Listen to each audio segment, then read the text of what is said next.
Long before borders were drawn on maps, before cities rose and fell, before history was written in ink, a people were already shaping their identity through movement, memory, and belief.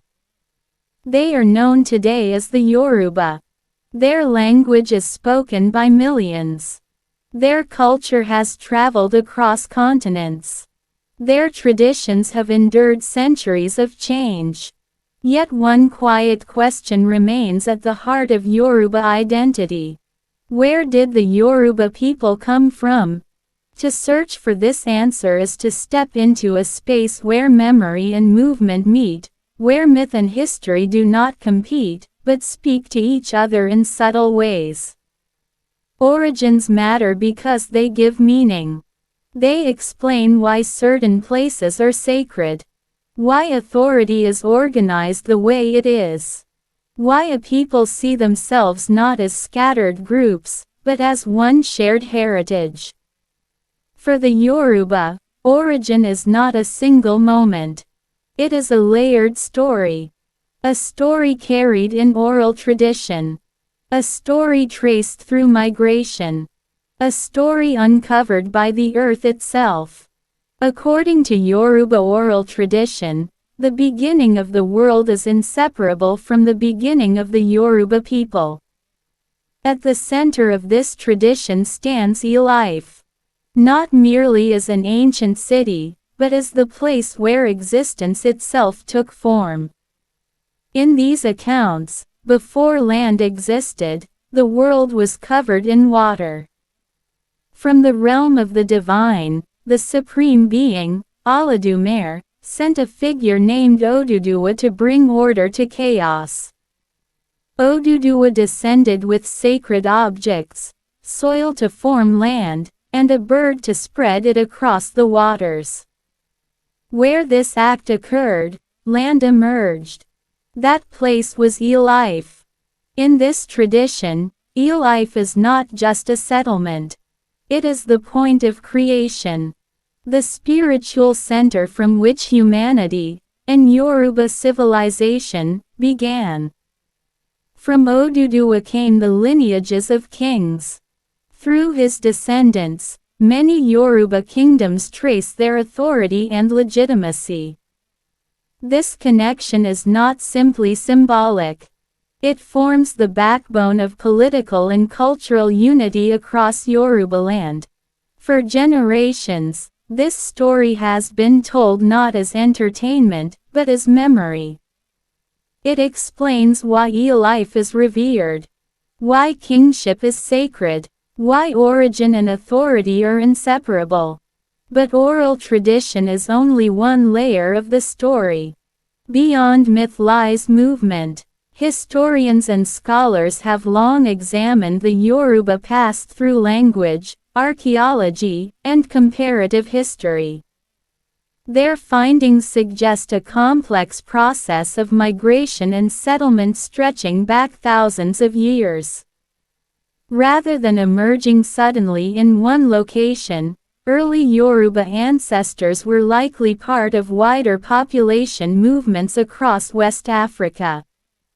Some theories propose gradual southward movement from regions north or northeast of present-day Yorubaland. Others emphasize long-term settlement within the forest and savanna zones, shaped by trade, environment, and interaction with neighboring groups. What these perspectives share is a recognition of continuity. The Yoruba did not appear fully formed.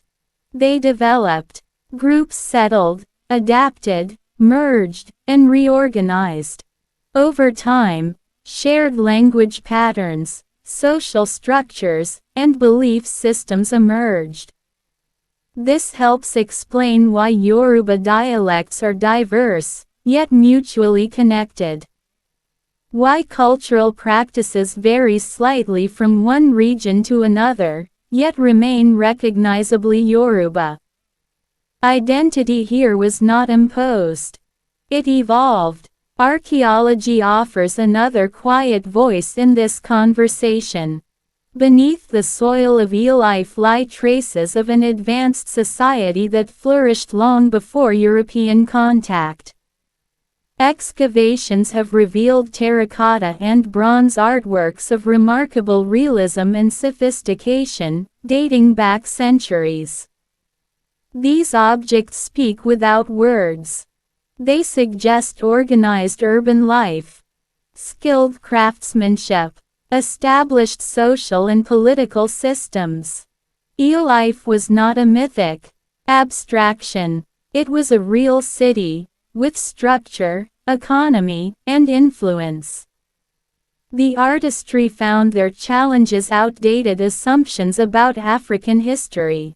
It reveals a civilization capable of technical mastery and aesthetic depth. Here, myth and material evidence begin to align. Oral tradition points to Ile-Ife as a sacred origin. Archaeology confirms its early prominence. Neither tells the full story alone. Together, they create a richer picture. For the Yoruba, myth does not function as falsehood. It functions as meaning. It explains why certain places matter, why authority is respected, why history is remembered through lineage rather than dates. Meanwhile, historical and archaeological research explains how people moved, settled, and organized over time. One offers purpose. The other offers process. Both are necessary. What emerges is not a contradiction, but a convergence. The Yoruba story is not about choosing between myth or history. It is about understanding how identity is shaped by both belief and experience.